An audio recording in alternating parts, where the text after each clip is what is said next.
Hi, this is Eric the Parts Doctor. Today we're going to show you how to replace the left adjuster housing on your Whirlpool dishwasher. These instructions also apply to other Whirlpool dishwasher brands including KitchenAid, Maytag, Jenn-Air, Amana, and more.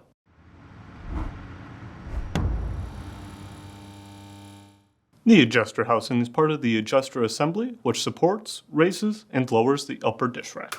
If the adjuster housing breaks or is damaged, the upper dish rack may not be adequately supported and may not raise or lower properly. If you need to purchase a new adjuster housing for your Whirlpool dishwasher, you can check out our website, partsdoctor.com, where we sell parts for all major appliance brands. Start by opening the dishwasher's door and pulling the upper rack forward. The adjuster housing is located here on the upper rack. To remove, insert a flat-headed screwdriver into the notches on either side of the adjuster cover and pry to release the locking tabs. Then, rotate the bottom of the cover out, pull it down to remove, and grab the housing. If you need to purchase a new left adjuster housing, you can check out our website, partsdoctor.com. We'll leave a link in the description below. You want to make sure you are searching with the model number from the tag on your dishwasher to make sure you are getting the correct part.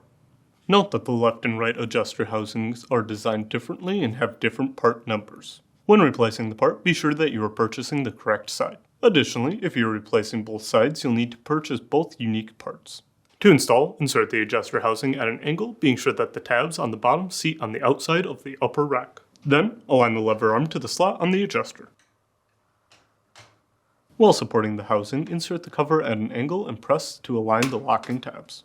Then, press firmly on the bottom of the cover to snap into place. Finally, slide the rack back into the dishwasher and close the door. And that's it for today's video, and if you found this video helpful, make sure to leave a like and comment down below, and for more videos like this, please consider subscribing.